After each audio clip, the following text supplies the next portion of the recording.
नमस्कार बच्चों। हमने कबीर की साखियाँ पढ़ी थी और आज हम उसके प्रश्न उत्तर करेंगे। पहला प्रश्न देखिए, मानसरोवर से कवि का क्या आशय है। मानसरोवर से कवि क्या कहना चाहता है, क्या बताना चाहता है।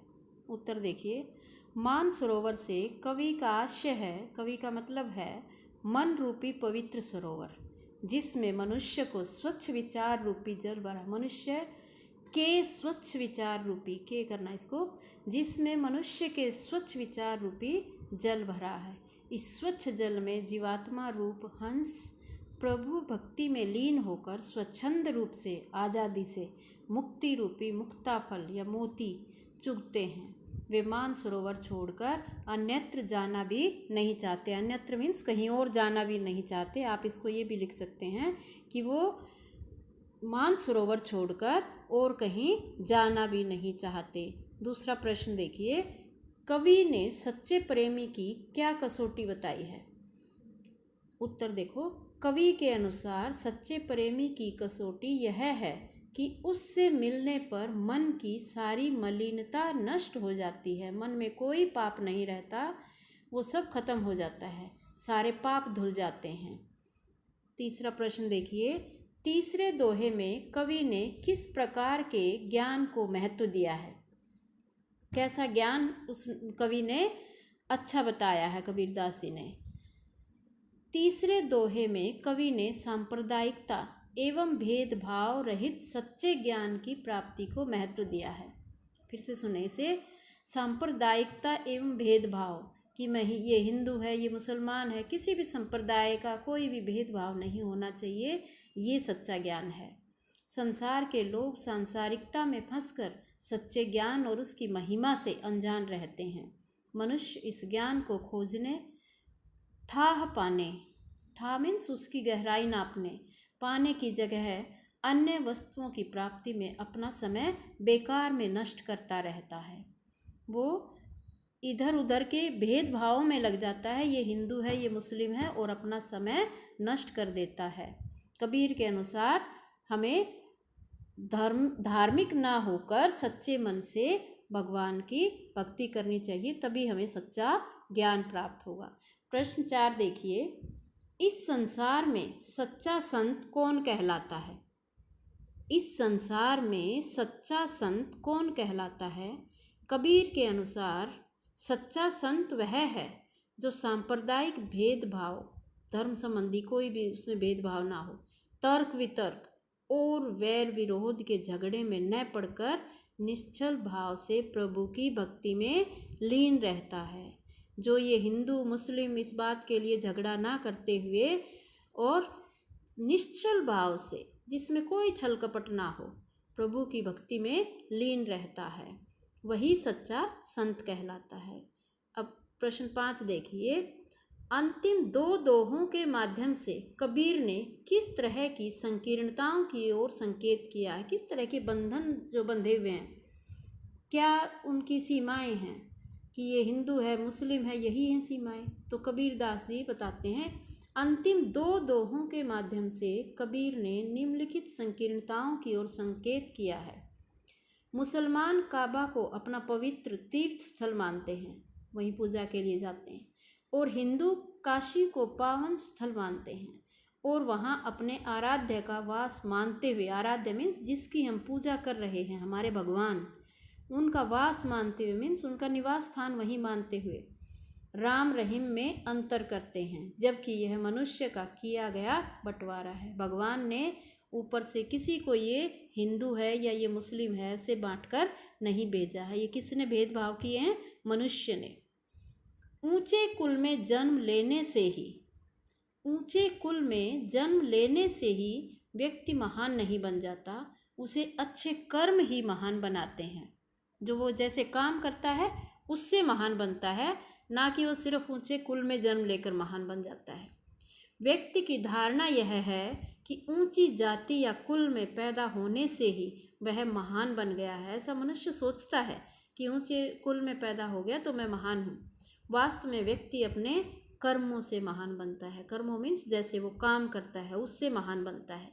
प्रश्न 6 देखिए, किसी भी व्यक्ति की पहचान उसके कुल से होती है या उसके कर्मों से?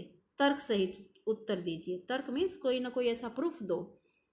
उत्तर देखो, किसी भी व्यक्ति की पहचान उसके कर्मों से होती है, न कि ऊंचे कुल से। आज तक हजारों राजा पैदा हुए और मर गए, परंतु लोग जिन्हें जानते हैं वे हैं राम, कृष्ण, बुद्ध, महावीर आदि। इन्हें इसलिए जाना गया क्योंकि ये केवल कुल से ऊंचे नहीं थे, बल्कि इन्होंने ऊंचे कर्म किए।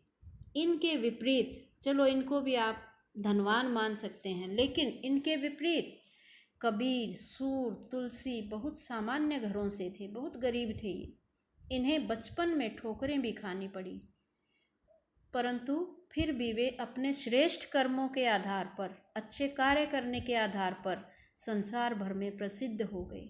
इसलिए हम कह सकते हैं कि महत्व ऊंचे कर्मों का होता है, कुल का नहीं। ये उदाहरण दिए गए हैं प्रश्न में, जो राम, कृष्ण, बुद्ध, महावीर के, और इधर गरीब जो बताए गए हैं वो कबीर, सूर, तुलसी। लेकिन ये महान पुरुष थे और इनके कर्म ऊंचे थे, इसलिए ये ऊंचे महान पुरुष कहलाए हैं।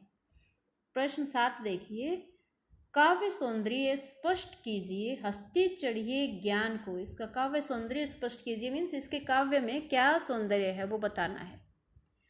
पंक्ति सुनिए, हस्ती चढ़िए ज्ञान को सहज दुलीचा डारी, स्वान रूप संसार है भेकन दे झक मारी। काव्य सौंदर्य इसमें क्या है? भाव सौंदर्य देखिए। ज्ञान का महत्व प्रतिपादित करते हुए कबीर कहते हैं कि मनुष्य को ज्ञान रूपी हाथी की सवारी सहज गलीची डालकर करना चाहिए।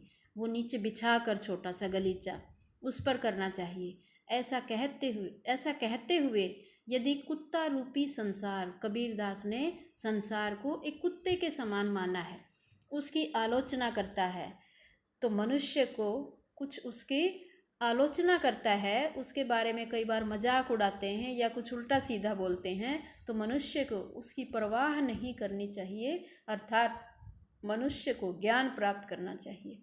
ऐसा करते हुए उसे आलोचना की परवाह नहीं करनी चाहिए। जैसे कुत्ता भौंकता रहता है और हम उससे बचकर निकल लेते हैं, ऐसे ही उस संसार की, भौंकने वाले की कोई परवाह नहीं करनी चाहिए। जो आलोचना करे उसकी परवाह ना करते हुए भगवान की भक्ति में लीन रहना चाहिए।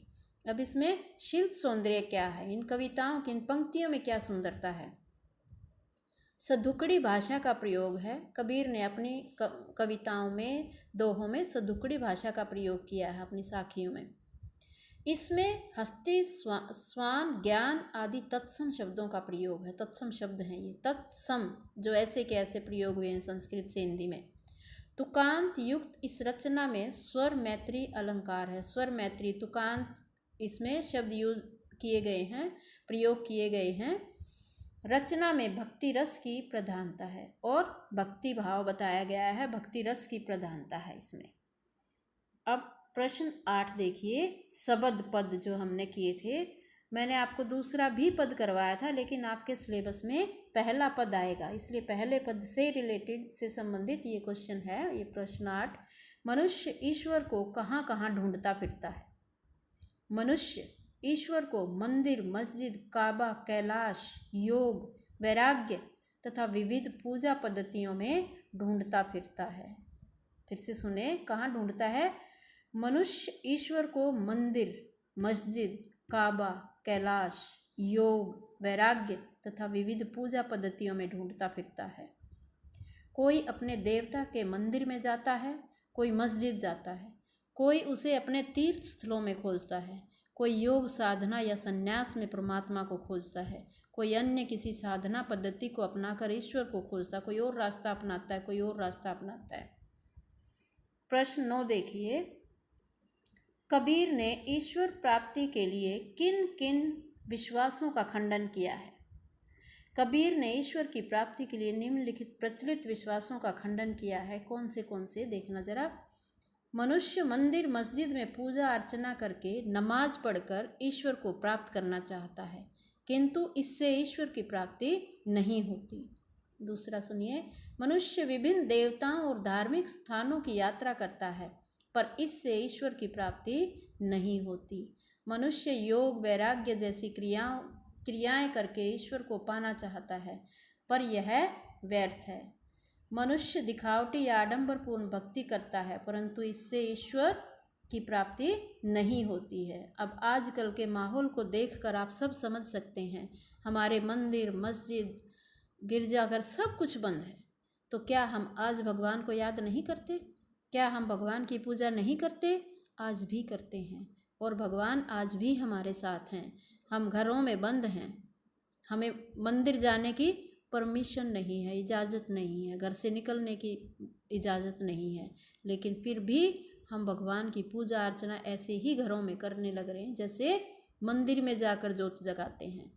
तो हमें भगवान को याद करने के लिए किसी मंदिर मस्जिद की ज़रूरत नहीं है। ऐसा ही कबीर दास जी ने अपने दोहों में कई बार, हर दोहे में ऐसे बाह्य आडंबरों का खनन किया है, दिखावे को दूर किया है उन्होंने कि ये बाह्य आडंबर हैं, ये सिर्फ दिखावा हैं। सच्चे मन से भक्ति करो, वो कहीं पर भी हो सकती है। वो अब ये प्रत्यक्ष को प्रमाण की क्या आवश्यकता है। अब आप देख सकते हैं, हम सब अपने घरों में ही भगवान की पूजा अर्चना करते हैं। प्रश्न 10 देखिए, कबीर ने ईश्वर को सब श्वासों की श्वास में क्यों कहा है? कबीर के अनुसार ईश्वर घट घट में व्याप्त है, हर जगह, छोटे बड़े हर जीव में व्याप्त है। वह सांस सांस में समाया हुआ है, वह हर प्राणी के मन में विराजमान है, किसी मूर्ति में नहीं। वो हर प्राणी के अपने बनाए हुए हर जीव के अंदर भगवान निवास करते हैं। ये कबीर दास जी अनपढ़ होते हुए इस बात को समझते थे, लेकिन कुछ लोग दिखावे में इस बात को पढ़ लिख कर भी आजकल नहीं समझ पाते हैं। ये कबीर दास के दोहे कोई पढ़ेगा और उन्हें सच्चे मन से पढ़ेगा और समझकर पढ़ेगा तो बहुत बड़ा ज्ञान, हर दोहे में बहुत बड़ी शिक्षा कबीर दास जी ने दी है। तो मेरे प्यारे बच्चों, जब भी तुम साखियाँ पढ़ो, उन्हें ध्यान से पढ़ो और अपने जीवन में उतारो। हर एक जो दोहा है इनका, वो ज्ञान से भरा हुआ है। धन्यवाद। इन प्रश्नों को सुंदर सुंदर राइटिंग में अपनी कॉपी में लिखेंगे और उसके बाद इन्हें याद करेंगे। और मैंने पढ़कर इसलिए सुनाए हैं तुम्हें कि तुम भी ऐसे ही पढ़ो, उच्चारण सीखो, मात्राओं का ध्यान रखो और गलतियाँ ना करें। धन्यवाद। आपका दिन शुभ हो।